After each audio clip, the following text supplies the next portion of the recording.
नमस्कार जोहार साथियों। बिहार पाठशाला में आप सबका स्वागत है। और बड़ी खुशी की बात है, आज हमारे बीच इस बार यानी कि 11 टू 13 जेपीएससी में सिलेक्ट हुए विपुल जी आप लोगों से मिलने के लिए आए हैं।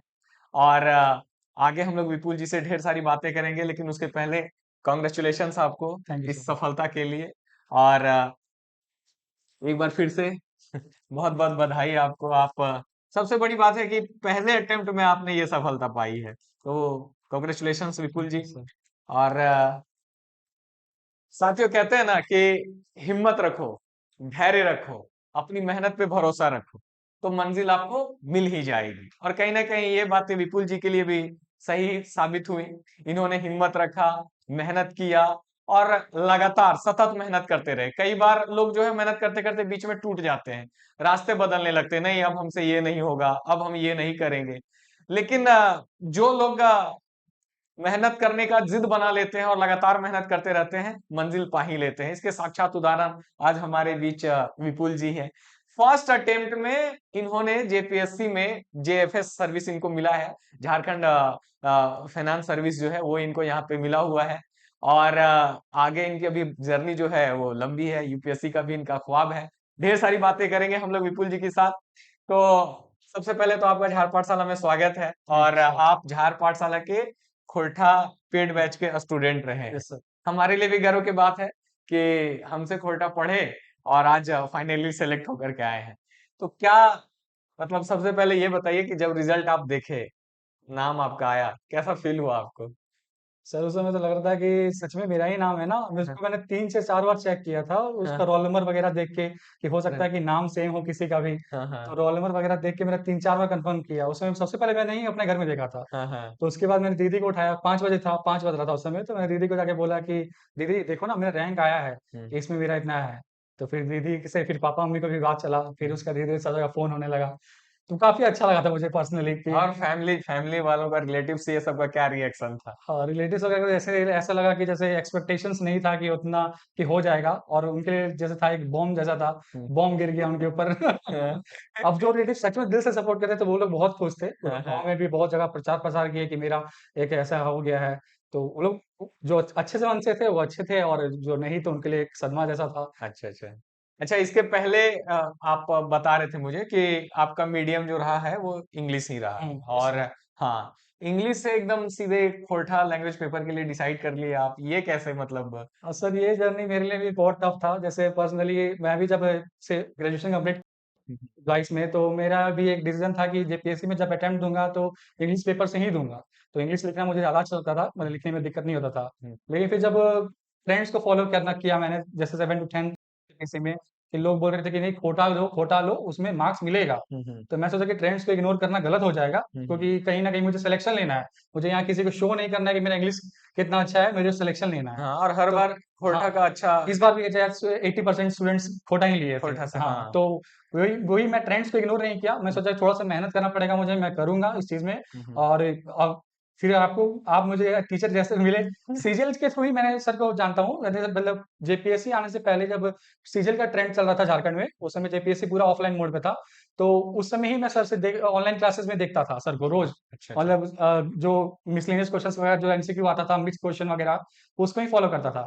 तो करीब 50 टू 60% जो मेरा सिलेबस था, ग्रामर वगैरह पोर्शन वगैरह, हम्म, जो बेसिक जेपीएससी में सेम होता है, कहानी वगैरह का नहीं बोल रहा हूँ मैं, हम्म, वो मेरा उसमें कहीं न कहीं क्लियर था। अच्छा, अच्छा। भले मैं नोट्स वगैरह प्रिपेयर नहीं किया था उसमें, लेकिन हाँ, उस बेसिस पे मैंने सीजन में भी अटेम्प्ट जो दिया था, पहला वाला जो 28 27 जनवरी को जो एग्ज़ाम हुआ था शायद, हम्म, तो उसमें मेरा फोटो पेपर बहुत अच्छा गया था। एकदम फटाफट टिक मारते जाओ, मारते जाओ, मारते जाओ, एकदम रुक नहीं रहा था पेन, ऐसा था। हम्म, तो उसमें मुझे डाउट नहीं था कि क्या बोलते हैं, मुझे किस टीचर के पास जेपीएससी के लिए जाना है, तो मेरे को माइंड में बहुत पहले क्लियर था। और शायद सर पीटी से पहले वो जेपीएससी का कोर्स लेके आए थे। जेपीएससी मेंस का। तो उसमें मैं एनरोल्ड था, ये बिना जाने कि मेरा पीटी होगा भी कि नहीं। मैं उसमें पहले ही एनरोल कर चुका था। कॉन्फिडेंस था कॉन्फिडेंस कि था कि हाँ, मुझे इन्हीं के साथ जाना है, चाहे कुछ भी हो जाए। हम्म, तो फिर उसके बाद मैंने उसमें मेहनत किया, आगे आपके लेक्चर्स आते गए, उसमें बस लिखने का स्टेटमेंट, वो भी फ्लो बन गया मेरा। फिर धीरे-धीरे जब एक अंडरस्टैंडिंग तो लैंग्वेज के प्रति तो फिर वो स्टेटमेंट लिखने वाला भी वो धीरे-धीरे फिर अपने आप आ ही गया। शुरुआत में तो दिक्कत हाँ, रहा शुरुआत में होगा। बहुत दिक्कत हुआ था कि जैसे वर्डिंग्स वगैरह भी सुनते थे, पढ़ते थे, तो क्या लिखा हुआ है, हिंदी से कितना अलग दिख रहा है। हुँ, फिर पता चला हिंदी ही टफ है, हिंदी से ज़्यादा ईज़ी है ये। सही कहीं न बताया। कहीं वर्ड वगैरह बनाना बहुत ज़्यादा ईज़ी था मेरे लिए इसमें, हुँ, कि हुँ। इसमें एक मन में बैठा के अच्छा इस तरह से लिख दो ना, चल जाएगा, काम बन जाता था मेरे लिए, काफ़ी ज़्यादा। और परीक्षा में जब सवाल देखे आप खोरठा के, हाँ। तब वहां पे आपको कैसा फील हुआ? ऐसा लगा कि कुछ नया है या सब पढ़ा हुआ है? ये वहां पे कैसा लग रहा था? मेरे को तो उस दिन सबसे ज़्यादा खुशी मिला था जब पेपर 2 का एग्ज़ामिनेशन दिया था मैं, करीब 22nd ऑफ जून का बात है ये, 2024 में। तो जिस जैसे पेपर आया तो क्वेश्चन पेपर में एनालिसिस करने लगा कि क्या-क्या क्वेश्चन पूछा गया है, तो हर खंड का देख रहा था मैं। तो मुझे एक भी question out of the box दिखा ही नहीं। कंप्लीट जो सिलेबस मेरे जो आपने लेक्चर से पढ़ाया था, हम्म, कुछ चीज़ें मैंने जो सुना हुआ भी था, वो भी मेरे मुझे काम आ गया था उसमें। हम्म, तो मुझे कुछ भी नहीं मतलब उसमें ऐसा लगा ही नहीं कि कुछ बाहर से है इसमें क्या कि सेम सब चीज़ सेम करके दे दिया है। हम्म। तो वो खुशी के कारण मेरा उसमें थोड़ा-सा टाइम मैनेजमेंट गड़बड़ा गया था। अच्छा, अच्छा। तो आंसर राइटिंग में स्टार्टिंग में मैं सर के जैसा पूरा लंबा-लंबा लेके चल रहा था कि एकदम लंबा-लंबा लेके जाना है, हर एक में 10-10 पॉइंट दे देता था। हम्म, तो वो चीज़ थोड़ा-सा गड़बड़ा गया था, लेकिन फिर 1 आवर 30 मिनट्स या उसके बाद मैंने हम्म, उस चीज़ पे वर्क किया कि नहीं इस तरह से करेंगे तो फिर टाइम मैनेजमेंट नहीं गड़बड़ा जाएगी। हम्म, बाकी क्वेश्चन मेरा जो पीछे का संक्षेपण वगैरह है, हम्म। वो सब छूट जाएगा, निबंध वगैरह।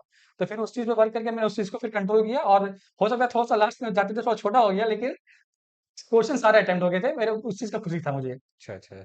और फाइनली आपको भाई सिलेक्शन भी हुआ यस आपका। सर। तो आप पहले से मतलब ये आश्वस्त थे कि हाँ, हाँ हाँ। मेरा हो जाएगा, और यस आप सर। आरंभ कर दिए थे खोरठा हाँ, मेंस यस का सर। प्रिपरेशन पहले से करना। बहुत पहले से। कुछ लोग गलती करते हैं ये वाला कि लैंग्वेज पेपर रख लेते हैं और ओवर कॉन्फिडेंट रहते हैं, वो उसको साइड करके रखते हैं, नहीं थोड़े दिन में ही इसको कर लेंगे, और कहीं ना कहीं इसका नुकसान लोगों को होता है। हम तो बार बार कहे हैं कि जब भी आप लैंग्वेज पेपर में खोरठा को चूज करें, तो आप उसको टाइम दें, पूरा टाइम दें, तब तक टाइम दें जब तक आप टाइम मैनेज करना सीख ना जाए। हुँ। नहीं तो सबसे बड़ा दिक्कत क्या होता है ना, आप जानते तो हो लेकिन प्रश्न वहां एग्जाम में आपके छूटने लग जाते हैं। हाँ। उसके लिए अभ्यास आपका जरूरी है। और सबसे बड़ा दिक्कत क्या होता है ना कि जो लोग कभी खोटा लिखे नहीं है, वे डरते हैं, हाँ। बोलते हैं कि हम खोटा रख लेंगे, मान लीजिए कुछ लिख ही ना पाए वहां पे, तो दिक्कत होने लग जाएगा। तो ये चीज कैसे मतलब इन लोग को समझाइए, इन लोगों को बताइए कि आप भी कहीं ना कहीं शुरू में तो ये हुआ होगा ना हाँ, बिल्कुल, कि बिल्कुल। आप रखे और आपको भी लगा होगा अब हम लिखे कैसे, क्योंकि आप बता रहे हैं कि इंग्लिश मीडियम आपका हाँ, रहा है, हाँ, तो वहां पे हाँ। तो इशू है ये वाला। तो बताइए नए लोगों को खास करके कि इसको कितने दिन में मतलब वो कर लेंगे अगर मेहनत करते हैं शिद्दत के साथ। देखिए स्टार्टिंग में तो मेरे को भी लग रहा था कि यार हिंदी इससे ज़्यादा ईज़ी है, हिंदी जहाँ समझ में आ रहा है, इंग्लिश जहाँ समझ में आ रहा है, तो मैं भी यही डिसाइड किया था कि इसी इंग्लिश या तो हिंदी में ही आगे जाऊँगा। लेकिन जो ट्रेंड्स था उसके बाद मैंने माइंडसेट क्लियर कर लिया था कि कोटा में जाना है, भले थोड़ा मेहनत करना पड़े, लेकिन करूँगा मैं। तो जब मैं इसमें एंटर किया था स्टार्टिंग में तो वही मैंने बताया जैसे कि सीजीएल के थ्रू मैंने वहाँ एंटर किया था कि क्वेश्चंस को देखता था। तो जब मैं मुझे ज़्यादा टाइम नहीं लगा, अगर कोई बंदा अगर मेरे हिसाब से तो शायद अगर मेरे लिए तो 4 से 5 दिन में इनफ था। तो पूरा खोटा को समझने में अच्छा से कि क्या होता है, किस तरह से जा रहा है ये। मतलब ये नहीं बोल रहा कि मैं अच्छा से लिखने लगा, अच्छा से बोलने लगा, नहीं। बट एक होता है ना कि पढ़ के समझ में आने लगा कि ये कहना क्या चाह रहा है स्टेटमेंट। हम्म, ये चीज़ मेरे को बहुत अच्छे से क्लियर होने लगा था। तो क्वेश्चन सॉल्विंग के थ्रू भी और फिर नोट्स वगैरह जो भी बुक्स वगैरह जो सर पीडीएफ फॉर्मेट में डालते थे, उसको भी पढ़ते-पढ़ते मेरे को एक खुद से अंडरस्टैंडिंग आने लगा था कि इसमें क्या कहा जा रहा है, अच्छा ये है। फिर एंड होते-होते जब मैं उसमें पूरा जब अच्छा से कर गया, तो अब मैं सेंटेंस फॉर्मेशन भी कर लेता हूँ और बोलने में भी अब अपना सेल्फ इंट्रोडक्शन वगैरह खुद से प्रिपेयर कर लिया था मैं इंटरव्यू में भी। हम्म, तो मेरे को सर का हेल्प नहीं लगा था, सिर्फ सोचा था मैं कि सर को कॉल कर लूँगा अगर ऐसा कुछ हुआ कि दिक्कत होगा, लेकिन उतना हो गया था कि मैं खुद से अपना पूरा प्रिपेयर करके गया था।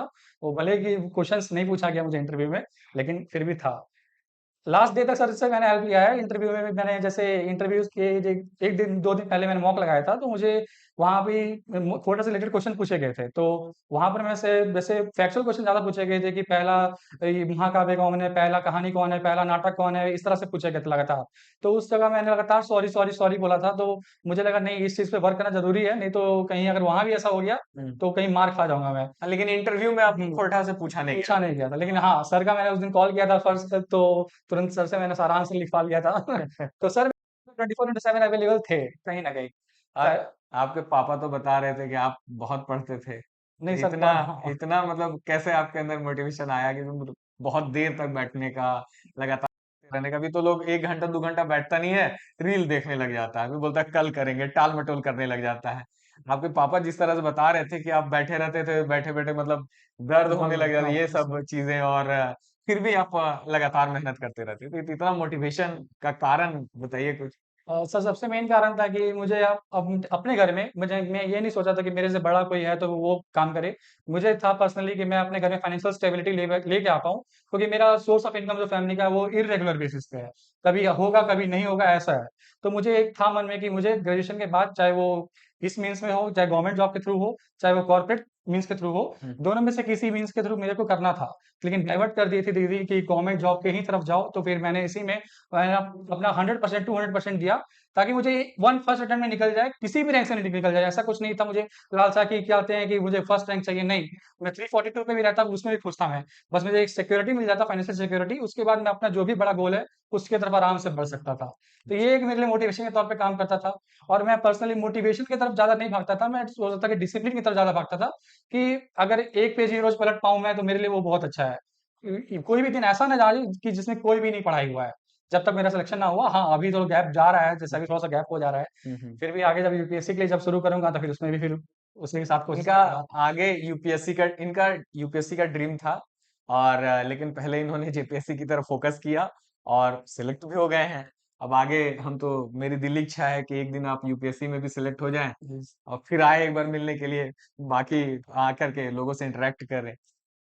झार पाठशाला में तो खोरठा मेंस के लिए आपने यहाँ से यस। पढ़ा और उसकी तैयारी वगैरह की। चलिए खोरठा तक तो ठीक है। लेकिन जो भी आपको देख रहे हैं, उन हुँ। लोगों को पीटी की तैयारी कैसे करें, मेंस किस स्ट्रेटजी के साथ लेकर के चलिए, इंटरव्यू के लिए कैसे तैयार हों, थोड़ा-सा उस पे भी आप अपना प्रकाश डालें, काहे कि लोग इंतज़ार कर रहे हैं जानने का। जैसे देखिए पीटी के लिए अगर आप किसी अगर इन्होंने इंस्टीट्यूशन के साथ अगर जुड़े हुए हैं, तो वेल एंड गुड, अगर ठीक है, नहीं भी जुड़े हुए हैं तो आप स्टैंडर्ड बुक्स जो पर्टिकुलर सब्जेक्ट्स के होते हैं, जो भी उस सब्जेक्ट के लिए जो फेमस बुक्स हो, उनको फॉलो कर सकते हैं अगर आपके पास टाइम सफिशिएंट है। जैसे अगर अभी आप अभी से शुरू करते हैं, नोटिफिकेशन वगैरह नहीं भी आया है, तो अभी कर सकते हैं। तो पीटी के लिए आपको उतना डेप्थ में जाना नहीं पड़ता है। हाँ, लेकिन आप पीटी के साथ-साथ मेंस का लेके चलते हैं, जो मेंस का टॉपिक अभी इतना डिटेल सिलेबस है, जेपीएससी का दिया हुआ है, हुँ, तो वो टॉपिक अगर कोई मेंस का टॉपिक आपके सामने पीटी में भी आ रहा है, तो उस चीज़ में थोड़ा-सा डेप्थ बढ़ा लीजिए, अपना पॉइंटर्स बढ़ा लीजिए, ताकि उसको मेंस के दौरान उसको कवर करना ना पड़े। उसका आपका जो नोट्स प्रिपेयर्ड है, उससे ही काम चल जाएगा आपका। तो पीटी के लिए तो सिंपल बेसिक है कि आप जो स्टैंडर्ड बुक्स है, उसको ही फॉलो करेंगे तो काम बन जाएगा। अगर जीएस पेपर 1 थोड़ा-सा वीक भी रह जाता है, तो जीएस पेपर 2 जो झारखंड है, आप उसको आराम से करके कर सकते हैं। ज जीएस पेपर 2 मैक्सिमम लोग उसी में ज़्यादा मार्क्स आता है। मेरे हिसाब से तो मैंने जो अपने जिससे भी बातचीत किया, तो मुझे लगा ज़्यादातर लोग का जीएस पेपर 2 झारखंड में ज़्यादा मार्क्स आता है। तो वो आप कर लेंगे। उसका जब मेंस का बात आएगा, तो फिर मेंस में वही स्ट्रैटेजी है। मेरा तो स्ट्रैटेजी पर्सनल ये था कि मेरे को सबसे पहले मैं अपने माइंड में स्ट्रक्चर क्लियर रखा था आंसर राइटिंग के लिए, कि स्ट्रक्चर क्या रखना है। वो बात है कि टॉपिक क्या है, कि एक स्ट्रक्चर था मेरे मन में कि इंट्रोडक्शन देना है अच्छा-सा, चाहे वो कोटेशन के साथ शुरू हो, चाहे वो कोटेशन के साथ ना भी शुरू हो सकता है कि बहुत सारे टॉपिक में कोटेशन नहीं मिल पाता है। हुँ, हुँ। तो मैंने जहाँ मुझे रिलेवेंट लगा, मैंने कोटेशन के साथ शुरू किया था, और इंट्रोडक्शन काफ़ी बोल्ड रखता था मैं, ताकि इंट्रोडक्शन पढ़ने के बाद उसको लगे कि हाँ, इस आंसर में और मटेरियल अच्छा हो सकता है। हुँ, हुँ। तो इंट्रोडक्शन और कंक्लूजन पे मैं फोकस कर रखा था। हुँ, हुँ। और बीच का जो बॉडी पार्ट था, वो बॉडी पार्ट मेरा बुलेट पॉइंट्स में होता था। मतलब ऐसा नहीं था कि पैराग्राफ राइटिंग वगैरह ऐसा कुछ नहीं था मेरे पास। बुलेट पॉइंट्स भी, मतलब ऐसा नहीं है कि बुलेट पॉइंट एक-एक लाइन का बुलेट पॉइंट्स, नहीं, बिल्कुल भी नहीं। हुँ, हुँ। उसको वो भी 3 पॉइंट का ही ऐसा बुलेट पॉइंट्स ढूँढा था। अच्छा, और अच्छा। फिर उसके साथ-साथ मेंस को और इफेक्टिव बनाने के लिए मैंने डायग्राम्स का सपोर्ट लिया था बहुत ज़्यादा। ये मैंने इंडिया का मैप बहुत अच्छा से प्रैक्टिस कर रखा था, हुँ, कि इंडिया का मैप मुझे फट से बनाना आना चाहिए, झारखंड का मैप बनाना चाहिए, और उस चीज़ में अगर कुछ भी एक छोटा-सा लोकेशन भी दिखा पाऊँ मैं, हुँ, हुँ। चाहे वो हड़प्पा सभ्यता हो, चाहे कुछ भी चीज़ का, हुँ, तो उस चीज़ को मैं तुरंत पॉइंट करके एक उसमें एक प्लस पॉइंट बन जाता है मेरे हिसाब से शायद। हुँ, हुँ। तो वो चीज़ मैं बना देता था, जैसे न्यूक्लियर पावर प्लांट वगैरह भी मैं बहुत बना के आया हूँ। तो वो सब हो गया, कोई वेन डायग्राम हो गया, अगर वो दिखा सकते हैं, तो मैं डायग्राम का सपोर्ट मैं बहुत लिया हूँ, ताकि इससे थोड़ा-सा एक है कि पेज भी कवर हो जाए। हुँ, अगर मैं किसी आंसर में 3 डायग्राम या 4 डायग्राम दे देता हूँ, हुँ। तो 1-2 पेज तो आराम से कवर दिख रहा है। आधा पेज में आप बनाएँगे ही आप, हाँ, हाँ, और 4 पेज तो ऐसे दिख रहा है। आप हाँ। ये नहीं बोल रहे हो कि सब डायग्राम एक जगह बना लीजिए, नहीं, बिल्कुल भी नहीं, उसको डिस्ट्रीब्यूट कर दीजिए, हुँ, कि कुछ ऐसा टॉपिक है, उस ऐसा पॉइंट लिखे हैं, उसके रिलेटेड कुछ ऐसा डायग्राम बना दिए। और अगर चाहे तो फिर उस डायग्राम के बारे में समझा सकते हैं आप थोड़ा-सा लेके, हुँ। कि हाँ, इस डायग्राम के ट्रेंड के अकॉर्डिंग ये सब चल रहा है। बस, और बस क्वेश्चन को डिमांड्स मत हटिएगा, बस ये फोकस करिएगा कि जो क्वेश्चन सच में पूछ रहा है, अगर पूछ रहा है व्हाट इज़ दिस, तो व्हाट इज़ दिस ही बताना है। अब ये नहीं कि हाउ इज़ दिस हैपनिंग वगैरह-वगैरह, नहीं। हाँ, वो तब कर सकते हैं, लास्ट ऑप्शन रखिएगा जब आपके पास मटेरियल कम हो। बिल्कुल आप कर सकते हैं, अगर नहीं है मटेरियल तो फिर अब लास्ट ऑप्शन देना पड़ेगा आपको। हुँ, हुँ, बाकी मेंस के लिए ये था, इंटरव्यू के लिए तो फिर वही कि स्टार्ट मैंने तो सिर्फ एक ही मॉक दिया सर। हुँ, ज़्यादा मॉक कहीं दे नहीं पाया मैं, और पर्सनली जो 25 या 24 को शायद रिजल्ट आया था मेंस का, तो उसके बाद मैंने अपने ऊपर खुद से ही प्रिपरेशन शुरू किया था, कॉपी लेके बैठ गया था मैं हुँ। और अपने ही पूरा बायोडाटा चाहे वो 10th 11th 12th जहाँ से भी किया सब चीज़ को मेरा सब्जेक्ट क्या रहा है, नहीं रहा है, मैं खुद से सारा क्वेश्चन बना लिया था कि मुझे ये सब सारे पॉइंट्स को डील करना है। फिर क्वेश्चन से क्वेश्चन, क्वेश्चन से क्वेश्चन, इस तरह से बहुत सारा रिलेट करके क्वेश्चन बन गया था। मेरे पास पहले कॉपी भरा हुआ है कि मेंस का क्वेश्चन ये सब मेरा कवर करना है और उसको क्वेश्चंस को आंसर मैं एक बार माइंड में दोहरा लेता था कि अच्छा ऐसे-ऐसे बोलना है, ऐसे-ऐसे, ऐसे-ऐसे बोलना है। सॉरी को भी मैंने 3-4 तरीके से प्रैक्टिस कर रखा था कि ऑब्वियस सी बात है कि सॉरी निकलता ही है वहाँ पर।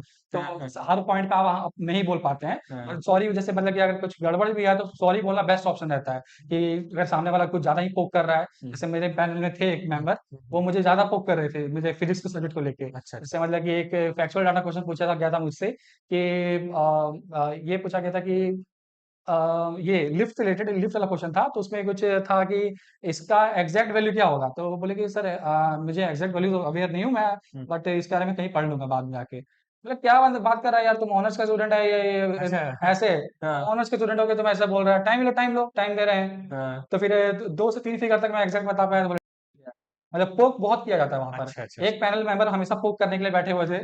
वो पोक पे पोक कर रहे थे मतलब कि ऑनर्स लेके भी तुम नहीं बता पा रहा है ऐसे ऐसे मतलब क्या ऑनर्स किया है तुम? हाँ, मतलब ऐसे था। अच्छा। उसका मुझे लगा कि मैं फ्लो मेंटेन कर पाया, मैं ऐसा नहीं कि उसके बाद मैं हताश हो गया, नहीं। हुँ, उस जगह में मैंने वो थोड़ा-सा टाइम लिया, ठीक है, हाँ। जैसे प्लेन क्रैश हुआ था तो उसमें बोले कि कौन-कौन सा फोर्सेस काम करता है प्लेन को उड़ने में। हुँ। तो वो सब में जैसे स्टार्टिंग में गलत हो गया था कि काइनेटिक एनर्जी के थ्रू से निकल गया था। तो बोला काइनेटिक एनर्जी बोले फोर्स पूछ रहे हैं, काइनेटिक एनर्जी तुम बता रहा है। हुँ, तो उसका तो हम सॉरी बोलने लगे थे कि सर सॉरी सर अभी अवेयर नहीं हूँ हुँ, बट मैं सर्च कर लूँगा। हुँ, बोले क्या यार तुम ऑनर्स का स्टूडेंट है? हुँ। तब फिर हम बोले कि अच्छा ठीक है सर, थोड़ा सोचो तो बोले सोचिए तो फिर बोले सर एरोडायनामिक्स का लॉ लगता है, Newton's third law of motion लगता है, एटमॉस्फेरिक प्रेशर काम करता है। तो ये 2 चीज़ बोले ठीक है बस। मतलब हुँ। पोक करने के बाद मतलब वो चाहते हैं कि आप आंसर दें। अच्छा, अच्छा, अच्छा। मतलब 1-2 पॉइंट भी अगर दे देते हैं तो वो उनको सैटिस्फाई करते हैं। अच्छा, अच्छा। बाकी एक पैनल मेंबर जो थे साइड में मतलब अनिमा मैम जी ज़्यादा नहीं पूछी थी मुझसे। हुँ, 2 ही क्वेश्चन पूछी थी कि आपका ग्रेजुएशन कहाँ से हुआ है? तो मैंने बोला विनोद बिहारी महतो से हुआ है। हुँ, तो उन्होंने बोले विनोद बिहारी महतो जी कौन है बताइए? हुँ। फिर बोले कि कार्तिक 22 में ग्रेजुएशन हुआ है। तो फिर उनको पता नहीं लगा कि इसमें भी गैप ईयर है बहुत ज़्यादा।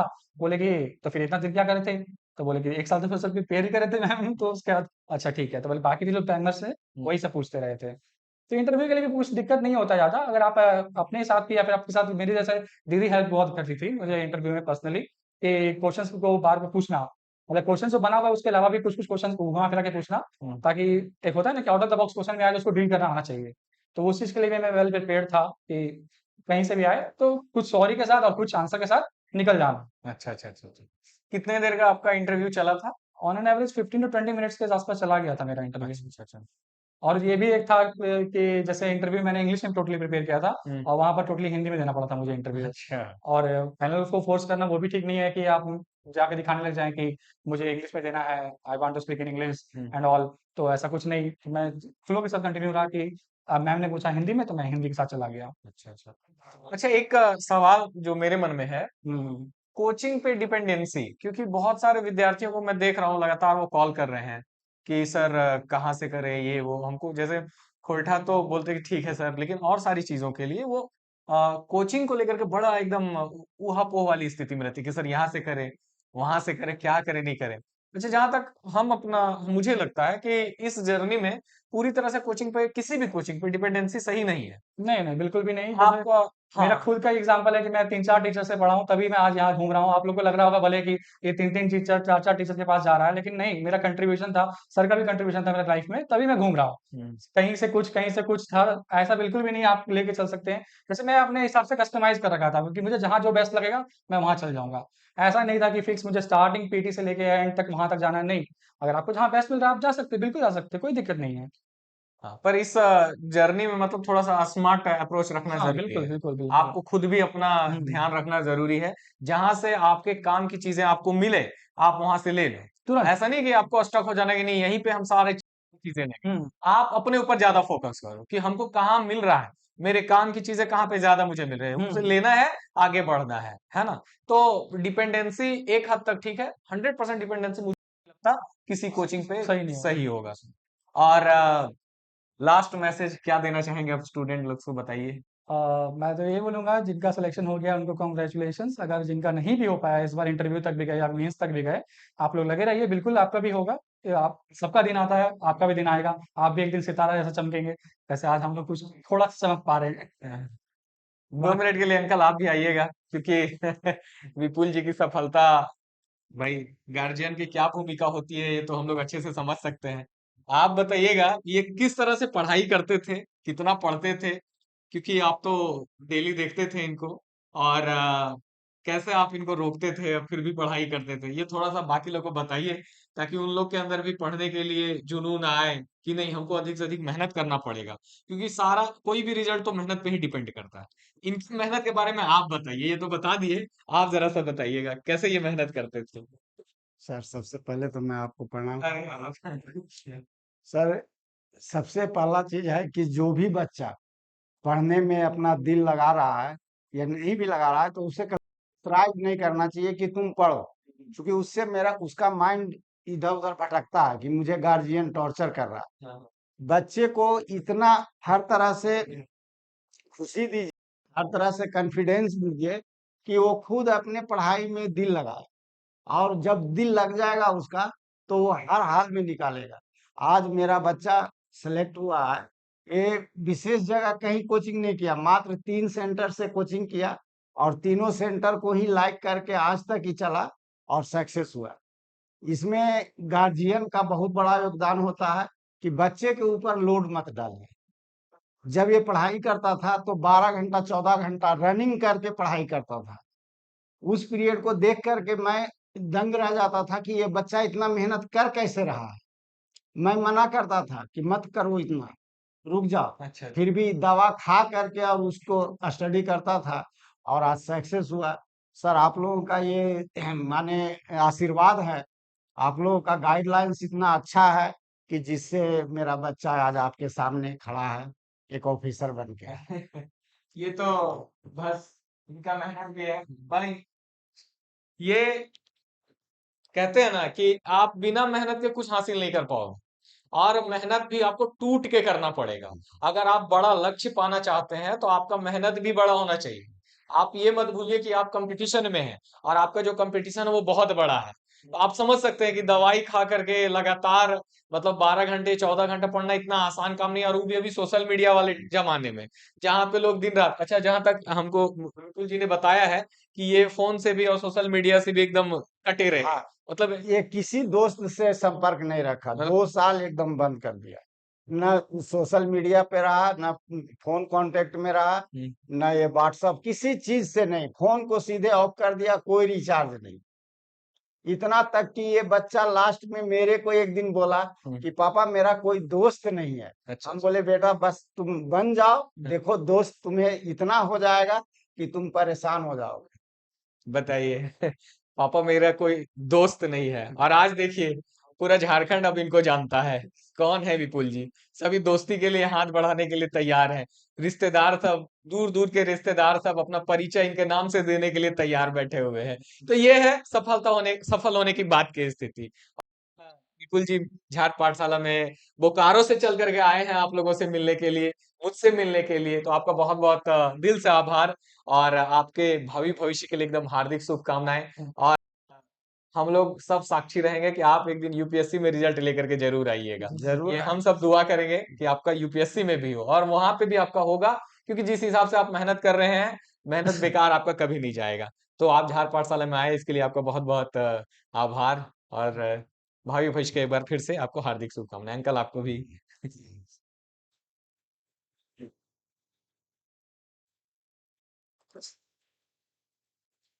हम्म।